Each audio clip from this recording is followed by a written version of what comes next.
Assalamualaikum warahmatullahi wabarakatuh. Salam jumpa lagi dengan saya Samsul Ramli dalam channel pengadaan Samsul Ramli. Masih dalam tema besar pengadaan berkelanjutan. Pengadaan berkelanjutan itu basicnya adalah riset dan development. Sehingga kalau kita tidak berdasarkan riset dan development, maka jangan bermimpi bahwa pengadaan itu akan berkelanjutan. Sirkulernya akan terputus karena kita hanya melakukan pelaksanaan taktis yang terputus dari bagaimana kita menyadari bahwa apa yang kita lakukan sekarang itu pasti ada dampak positif, ada dampak negatif. Sehingga bagaimana kita membalancing dari positif dan negatif itu untuk mengarah kepada kesejahteraan kita bersama. Nah, topik selanjutnya yang sekarang ini akan saya bahas adalah keluhan dari pelaku usaha, dari ekosistem dunia usaha terhadap komitmen pemerintah tentang pembinaan usaha mikro, usaha kecil, dan koperasi. Seperti kita ketahui bahwa usaha mikro dan usaha kecil dan koperasi sampai sejauh ini menurut pendapat dari beberapa asosiasi usaha mikro, usaha kecil, dan pengadaan barang jasa, mereka sangat terkendala sekali. Misalkan seperti kita ketahui, misalkan usaha mikro, usaha kecil itu sebenarnya yang paling berperan adalah industri kecil. Industri. Sektor perdagangan itu sekali lagi terkait sekali dengan industri kecil. Karena kalau industrinya tidak kuat, maka pelaku usaha perdagangannya juga tidak bisa menjual produk-produk yang baik.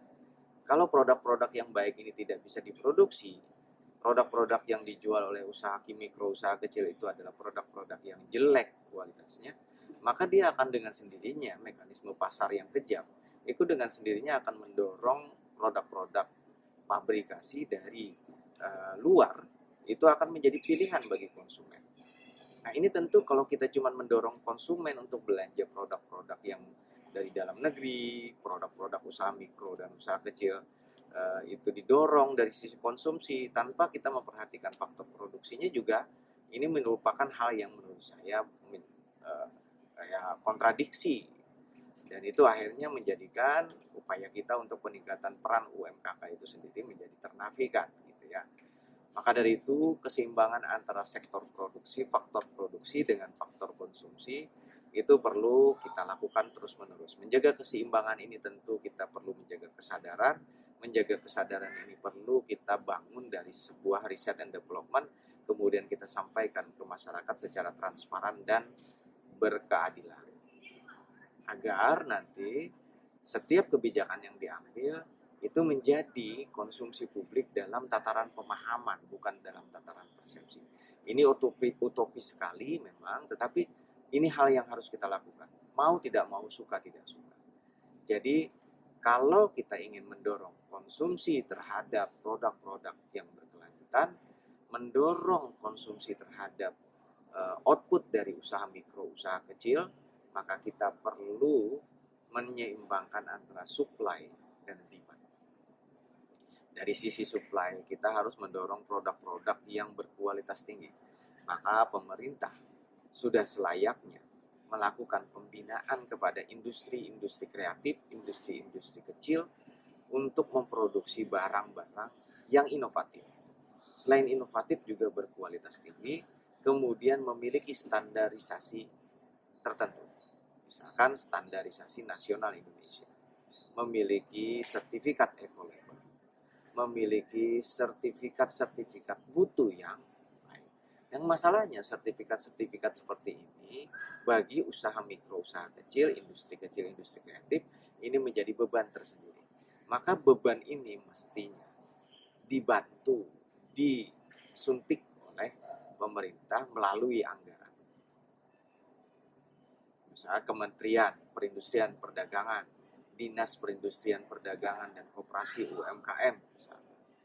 Mendorong agar produk-produk usaha kecil, misalnya contohnya dalam konstruksi, mendorong agar produk-produk usaha kecil terkait bata misalnya.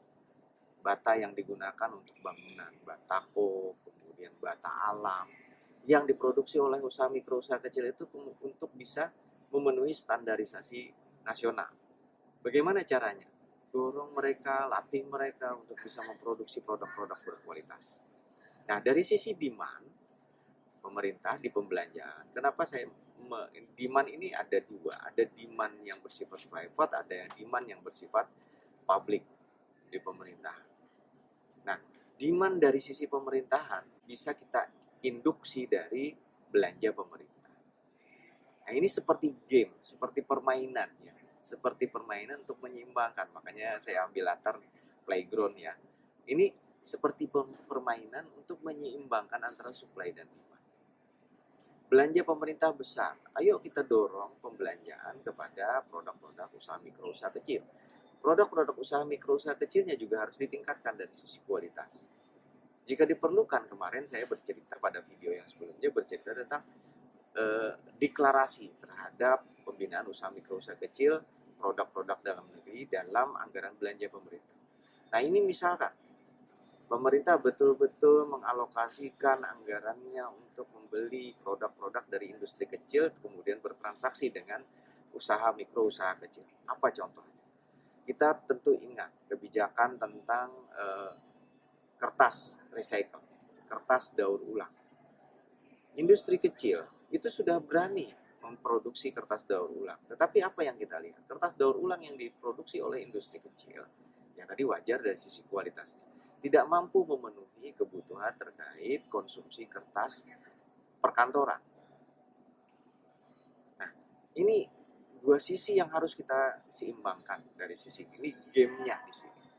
Maka sementara produk kertas dari industri kecil terkait daur ulang itu distandarisasi, perlu ada juga deklarasi belanja bahwa pemerintah mengkonsumsi produk kertas daur ulang misalkan 20% dari seluruh konsumsi kertas pemerintah di KLPD.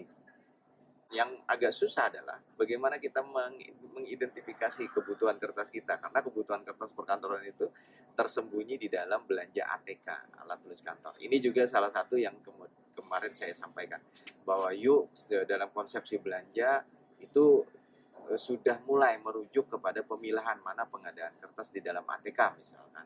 Kemudian ada deklarasi program bahwa kita harus melakukan pembelanjaan dari seluruh APBD, 20% kebutuhan kertasnya adalah kebutuhan kertas daur ulang dari industri kecil. Dari sementara itu, di Dinas Perindustrian Perdagangan, Kementerian Perindustrian Perdagangan, Pembinaan Koperasi, itu juga mendorong agar kertas-kertas daur ulang ini memenuhi standarisasi. Kementerian KLHK, Badan Lingkungan Hidup mendorong agar usaha-usaha kecil ini memenuhi sertifikat eco-label dari sisi kertas daur ulangnya. Maka dari sini kemudian bertemu antara supply dan demand. Saya contohkan, misalkan di demand declare 20% kebutuhan kertas itu diarahkan kepada kertas daur ulang. Kemudian dengan demikian maka bertumbuhlah industri-industri kecil tentang produksi kertas daur ulang. Nah, ini kemudian bertemu.